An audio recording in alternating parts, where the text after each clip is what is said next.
საღამოშვიდობისა მეგობრებო, როგორც დაგვირდით, ეხლა განახებთ როგორ ვაკეთებ ჯემს. პირველად ვაკეთებ მეც ბაბუაწვერას ჯემს და გაგიკვირდებათ, მაგრამ რაღაცნაირად მინდა რომ თითქოს იმპროვიზაცია მოვახდინო ამ ჯემის გაკეთებაში და ეხლა ნახეთ რა ჩავურია შიგნით. ესე იგი, ბაბუაწვერა ეს არის ლავანდა, ჩემი ბაღიდან, კომშის ჩირიც ჩემი ბაღიდან არის, გირჩი უკვე ტყიდან არის, ეკოლოგიურად სუფთა არის, გარეცხილი და შვინდის კერკი. ამ ყველაფერს დავასხავ ახლა 500 მილილიტრი წყალს.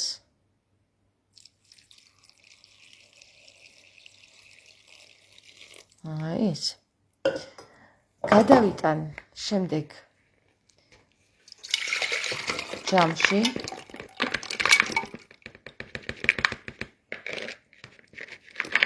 ჯამი არის უკავში და შემდეგ წავიღებ და ასადუღებლად გავამზადებ.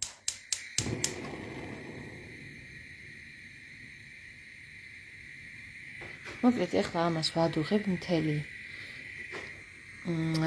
ღამე არა, მაგრამ ავადუღებ.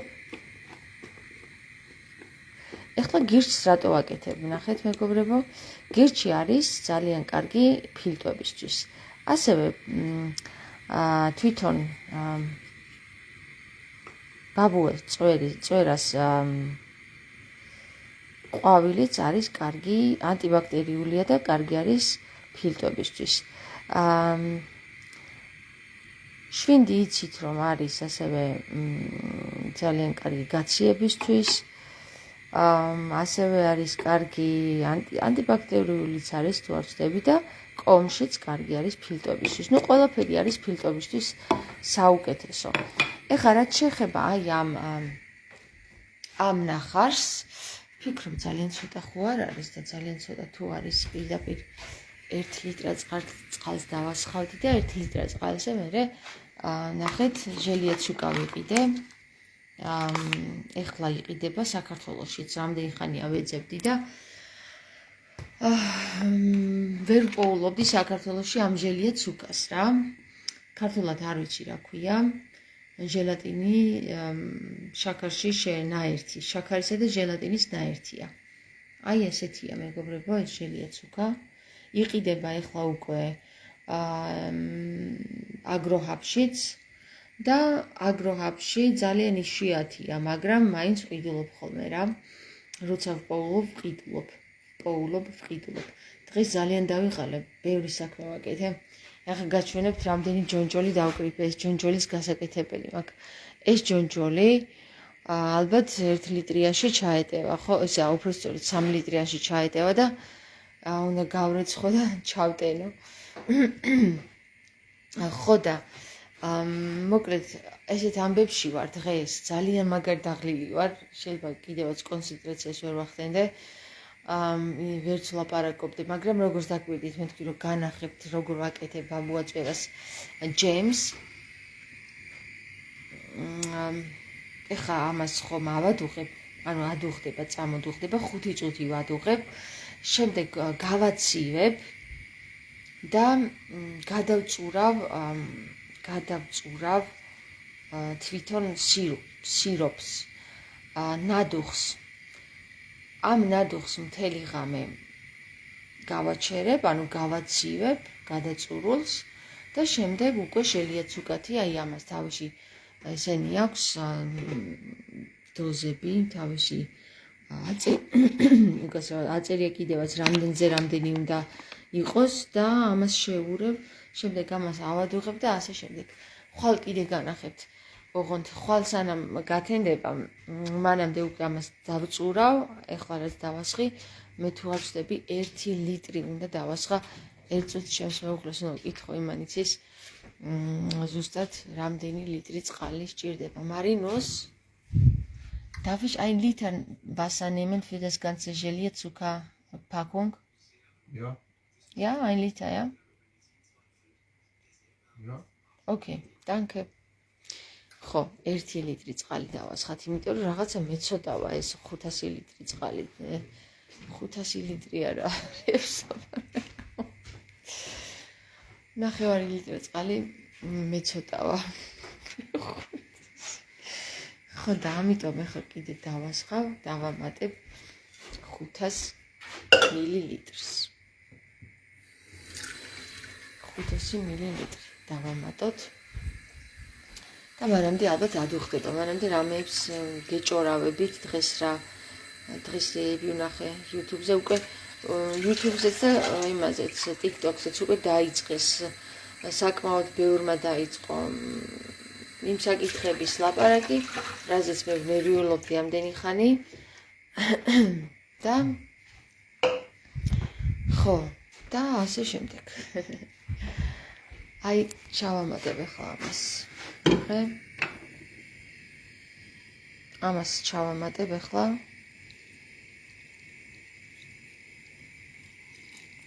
ეს არის 1 ლიტრი წყალი, მეგობრებო. როგორც უკვე გითხარით, აქ არის მოვათავსე გარეცხილი გირჩი. ეს ძალიან კარგი არის ყველაფრისთვის და ამას სპირტსაც ასხავენ ხოლმე და ის აყენებენ ნაყენს აყენებენ ამისას. კომშის ჩირი ცოტა. კიდევ შვინდის კერკი და ლავენდა. 1 ცალი ლავენდა. ჩემს ბაღში ლავენდას ისენი მაქვს ბურჩქები და ესე ვინახავ ხოლმე რა ამის ჩაისაცო სხვათა შორის ამაზე მითხრეს სიზმარში. კი არ მითხრეს თვითონ ეს მცენარე გამომეცხადა და დამელაპარაკა მცენარემ დაიწყო ლაპარაკი რომ მე ვარჩენო რატო ვითხრა არ ვიცი რა ეთყობა საჭირო იყო. მე ვარჩენო ან მცენარე ლაპარაკობდა სიზმარში. ძალიან საოცარი სიზმარი იყო, ხილვა იყო რა. სასქესო ორგანოს, მოიცადე, როგორ თქვა, სასქესო ორგანოს დაავადებებს ვარჩენო. ესე მითხრა პირდაპირ ამ ყვავილმა. რომ გამომეყვიძე, ჩავიწერე. იმიტომ რომ ესეთი რაღაცები ადამიანმა უნდა ჩაიწეროს, ეს ხილვა არის. ხო და სხვათა შორის ამის ჩაის თუ დალებთ, ვისაც სასქესო ორგანოს რაღაცა პრობლემები გაწუხებთ, შესაძლებელია რომ განკურნოთ. არ ვიცი, არ მიცდია მე თვითონ, მაგრამ საინტერესოა. ხო, ეხლა რაც შეეხება ლიმონს, ლიმონიც უნდა ჩააწუროთ, მეგობრებო, აქ. ოღონდ ლიმონს შავაწურავ მე ხვალ. ანუ სიროპს ხო გავაკეთებ ახლა, ამ ნადუხს ხო წამოვადუღებ. რო წამოდუღდება 5 წუთი ვადუღებ და გადავწურავ. რასაც გადავწურავ, იმას გავაცივებ ხვალისთვის და ხვალ მე კიდე ჩავწერ ვიდეოს და დაგელაპარაკებით. ხო, დღეს დახლი ვარ და თან კიდე ჯონჯოლი უნდა ჩავტენო. ჯერ უნდა გავრეცხო, ყველაზე რთული ჯონჯოლის არის გარეცხვა, მერე ჩატენოა, ხო? ისე ჯონჯოლის გაკეთებას ხომ არ მირჩევდით თქვენ ამი ხო არის ეს საინტერესო ხრიკი ჯონჯოლზე დამიწერეთ. ნინო მიწერს თამა რეცეპტი დაწერეო. რეცეპტი? არ ვიცი, ნინო, არა, რეცეპტს ვერ დავწერ, იმიტომ რომ ნახე მე მოედება ამას შარები რა, რომ ისო რა ქვია, რაღაცებს მოსდებენ.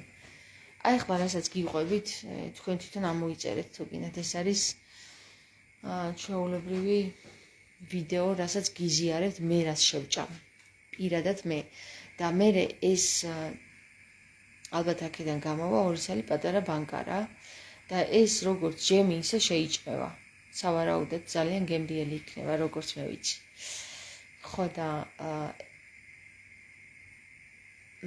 გირჩით, კომშის ჩირით და შვინდის კერკით და ლავენდათი აი, ამაზე ჯერ არც ერთი ვიდეო არ მინახავს, მაგრამ ნახავ როგორი გემო გამოვა და დაგიწერთ მე იმასაც გემრიელი იქნება თუ არა. აბა ხვალამდე მეგობრებო, თქვენ იცით და მომწერეთ თქვენი რეცეპტები კიდე რას აკეთებთ გაზაფხულზე, რას უნდა მივაქციოთ ყურადღება, რა უნდა ავიღოთ, რა უნდა მოვასწროთ, რისი აღება, რისი მოკრეფა. სხვათა შორის მე მაქვს ესეთი კაკლის ჩენჩოებზე დამზადებული არაყი, ხო? შნაფსი. და ძალიან კარგი ყოფილა თურმე კუჭისთვის. მე მეგონა ჭიებისთვის, მაგრამ ჭიებისთვის იმდენად არა, რამდენადაც კუჭის პრობლემები ვისაც აწუხებს, კუჭისთვის ყოფილა კარგი. ვამზადებ ხოლმე. აი ესე ნახეთ, სად არის? მე ამაში ვასხავ.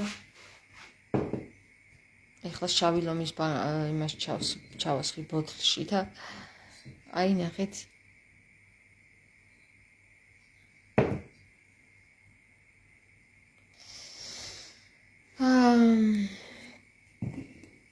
ვსვავდი მე და ბავშვებსაც ვასმევდი და სხვათა შორის გაციებაზე და იმაზე ძალიან დამეხმარა. ანუ გაციებები და ვირუსები ადვილად გადაგვატანინა.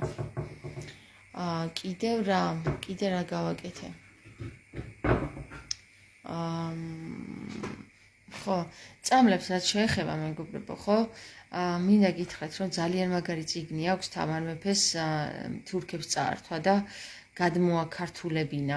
ეს არის კარაბადინი.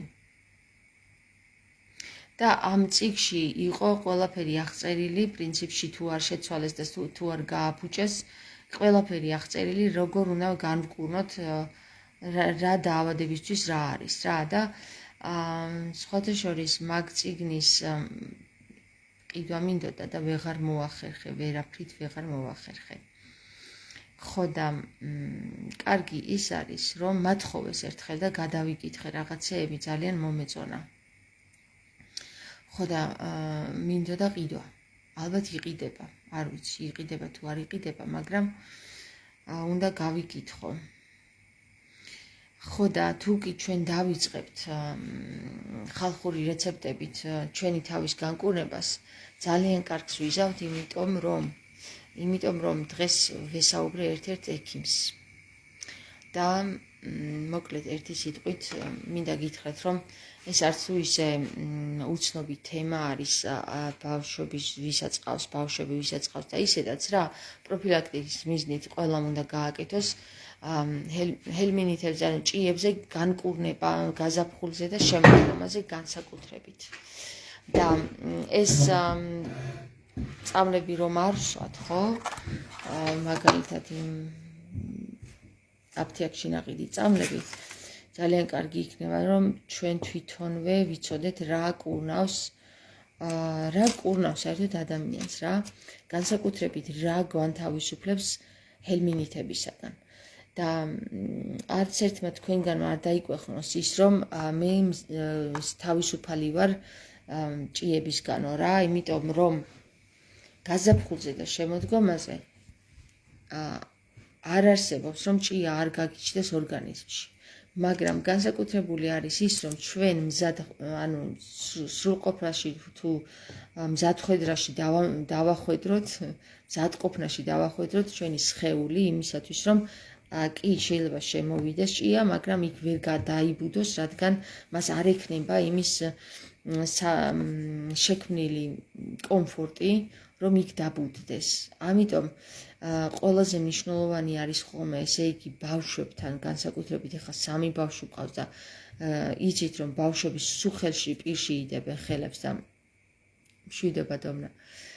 ხელში იდებენ პირში იდებენ ხელებს და ეს თურმე წარმოადგენს პირდაპირ ნიშანს, რომ ბავშვს ჭია ყავს. ესე იგი რა ყოფილა, ეხლა გეტყვით რა. თუ კი ბავშვი პირში იდებს ხელს, არსებობს ესეთი დაკვირვება, რომ როდესაც ბავშვს ჭია ყავს და განსაკუთრებით ყავს მას მამრი ან დედრი წარმომადგენელი თავის ორგანიზმში, ჭია გაძლევს სიგნალს, არ ვიცი როგორ ახერხებს ჩვენს მართვას, მაგრამ აძლევს თურმე ბავშვს სიგნალს, რომ მას დამატებით კიდევ ან მდედრი, ან მამრი გააჩნია, რომელი ყავს თავის სხეულში, დაამატოს.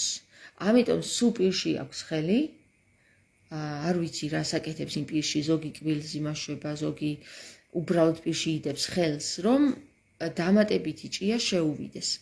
გადავიდი, ესე იგი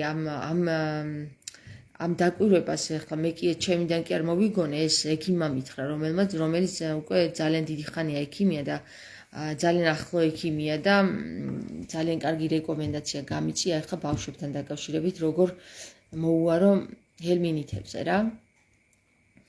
ხო და საინტერესო ის არის, რომ თურმე ესე იგი ჭიას აქვს ეგ თვისება, რომ ბავშვის გონება მართოს.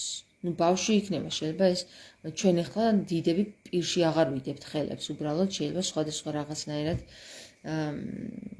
ტკბილეულის სახით ვჭამდეთ ჩვენ ამ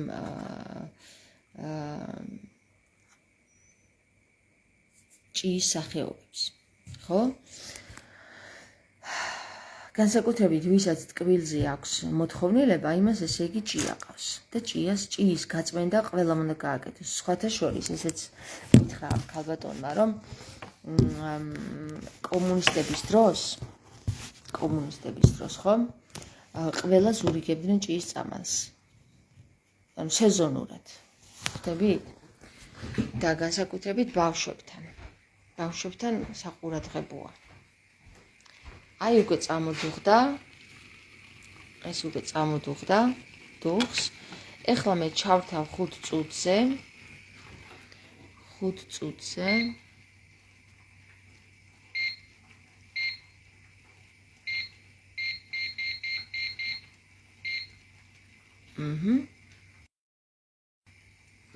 და 5 წუთის მერე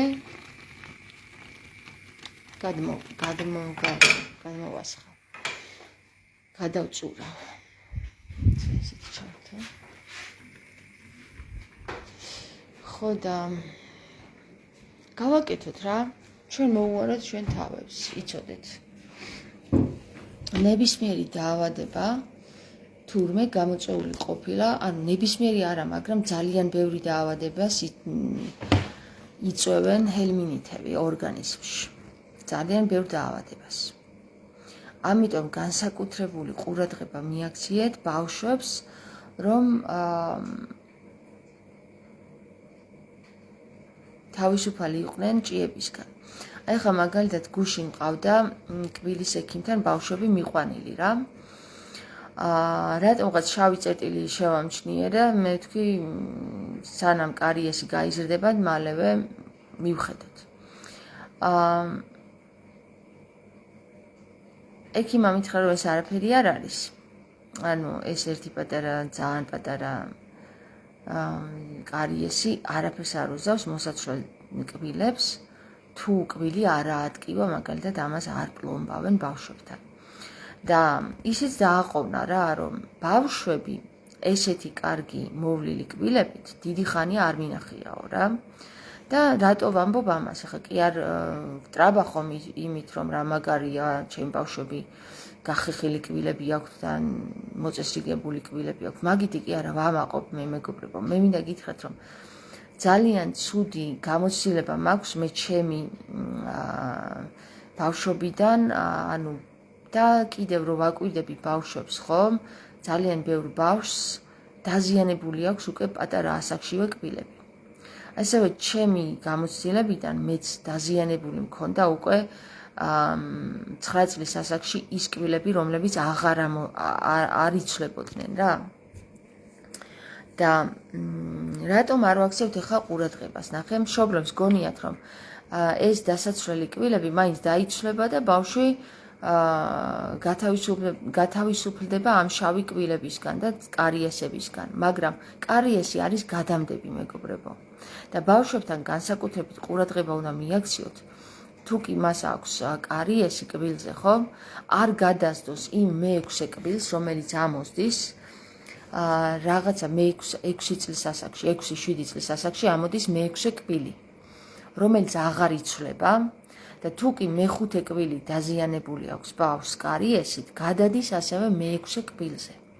და მეექვსე კბილზე თუ გადაუვიდა, ის კბილები უკვე რადგან აღარ იცვლება, დასაპლომბი, ანუ დასაბჟენი უხდება. ამიტომ ყურადღება მიაქციეთ ბავშვებს, რომ ყოველ ღამე იხეხონ კბილები. ჩვენ არ ვაკეთებდით ამას, განსაკუთრებით კამფეთს რო შეჭამს ბავშვი, ანუ კბილს რო შეჭამს ბავშვი და კბილს არ გაიხეხავს. ძალიან ცუდია ეს და გეტყვით რატომ. ბავშვებში ხშირია ჰელმინითები, ესე იგი ჭიები. როდესაც ტკბილი არის ნადებია კბილებზე, ამოდის ჭია და ამ ტკბილს ეტანება. რა თქმა უნდა, იქ თავისებურად აბინძურებს კბილებს და შემდეგ აქედან ჩდება კარიესიც. ხო? და ამას არ აქცევენ ქართველი მშობლები ყურადღებას, ამას დაკვირვებული ვარ მე. იმის გამო, რომ ბავშვებისთვის მე კეთილი მსურს და კარგი მსურს, ყველა მშობელს ვაფრთხილებ რა, რომ ბავშვებს აუცილებლად შეუნარჩუნეთ ჯანსაღი კბილები. იმდენად დამოკიდებული არის ჩვენი ჯანმრთელობა ჯანსაღ კბილებზე, რომ თქვენ ვერ წარმოიდგენთ. ყველანაირი დაავადება შემდეგ ჩიყვის სახით და ასე შემდეგ მოდის კბილებიდან ასევე. ეს ბჟენები, ეს დანართები, რაც ჩვენს კბილებში შედის, კი ბატონო, დღესდღეობით განვითარებული არის ტექნოლოგია და კბილის ტექნოლოგიაც, რომ ყველაფერს აკეთებენ, მაგრამ მაინც არის უცხო სხეული და არ ვიცით რამდენად ჯანსაღია ის ჩვენი სხეულისთვის. ამიტომ ყურადღებით იყავით ბავშვებზე და მიუხედავად იმისა, რომ ბავშვები კბილებს იცვლიან, მაინც უხეხეთ კბილები. აუცილებლად უხეხეთ კბილები. აი ახლა დაკვირვებული ვარ რას, იცით, ვისაც სტომატოლოგი ყავს, დედა, ბებია, მამა ან ბაბუა, ყველა ადამიანს 50 წლამდე თითქმის არ ჭირდება ბჟენი. ისეთი კარგი კბილები აქვთ. აი ახლა ჩემს მეუღლეს რომ შევხედოთ, ხო? 45 წლის არის, ხდება და ეხლა გავაცივებ მე ამას, ესე დავაყენებ, გამორთე, ესეთი მასა მიიღო. ამას გადავწურავ მე. ეს გამორთოთ. და ვინაიდან რადგანაც მამამისი არის კბილის ტექნოლოგიით დაკავებული იყო, ყურადღებას აქცევდნენ, რომ ბავშვს ყოველ ღამე იხეხა კბილები. ყოველ ღამე. ყოველ დილას თუ არა, ყოველ ღამე აუცილებლად. და მხოლოდ ერთი ბჟენი აქვს. მხოლოდ ერთი ბჟენი მშურს ხოლმე მაგის კბილების. და მე კიდე 9 წლის ასაკში უკანა კბილები ეს მე-6 გამოდის მეთქი რომ თქვი, უკვე გაფუჭებული მქონდა. რატომ ახლა ბავშვის ბრალი ხო არ არის, ხო? არავინ არ ასწავლა ბავშვს და ასე რომ ასე. გაუფუჭდა კბილები. მე რატომ უნდა იყოს ბავშვი გაჩაგრული მშობლის უყურადღებობის გამო, ხო? არ ასე რომ ხა გადავწურავ.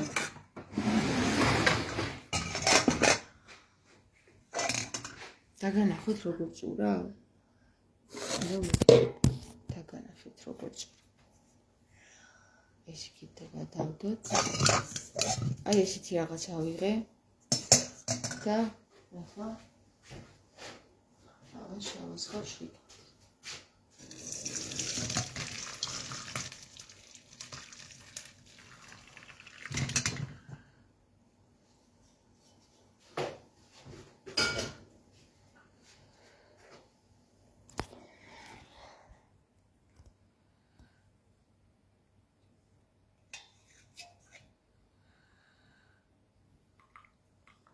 ამას გავაცივებ. ეს ახლა აღარაფერი არ არის, ეს შეგვიძლია მოვიშროლოთ იქ თბილისში, ნაგავსაყრელზე და სოფელში მე მაქვს სპეციალური ადგილი გამოყოფილი, სადაც საჭვლის ნარჩენებს და ყველაფერს იკვრი ხოლმე და მე იქცევა მიწად. მაქვს ვიდეოები ჩაწერილი ამაზე.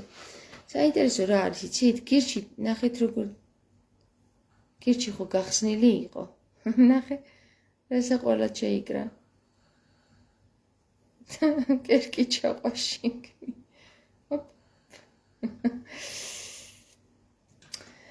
მოკლედ ესე რომ რაც შეეხება ჯანმრთელობას და ამ ქალბატონს ვკითხე მე რომ მე თქვი ხო იციან მე თქვი ეს ექიმებმა და რატომ ყურადღებას არ აქცევენ თქვათ რატო არ იგებენ ხალხს საქმე იმაშია მეგობრებო რომ სამწუხაროდ დღეს ჩვენს ქვეყანაში და მსოფლიოში არა მხოლოდ ჩვენს ქვეყანაში მსოფლიოში არის ფარმაცია გაბატონებული და ფარმაციას ფული უნდა ფული სურს ფული მანი ხო და ფული რო სურს მეგობრებო ფული თუ უფალიო აი ზუსტად მანდ ვდგავართ დღეს სად იყო 90-იან წლებში ამდენი აფთიაქი სად იყო საერთოდ 1-2 აფთიაქი თუ იყო ქალაქში დღეს ყველა ნაბიჯი აფთიაქია და ყველა ნაბიჯი რაც არ უნდა რომ შეხვიდე რიგი დგას ასე რომ ყველაფერში ხომ დაგვასუსტეს და ექიმებიც აღარ გვაძლევენ სწორ მიმართულებას ხო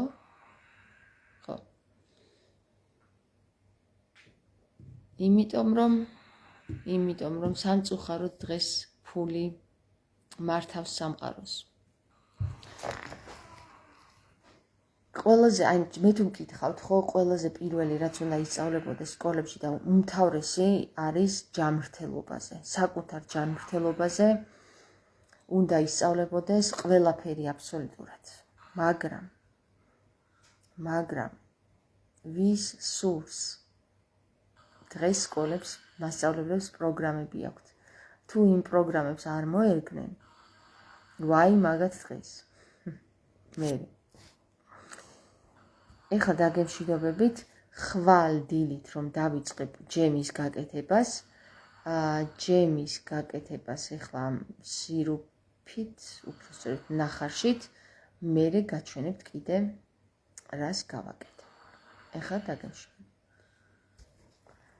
გისურვებთ ბედნიერ საღამოს ჩემი ბავშვი გამოვიდა და ხრინავს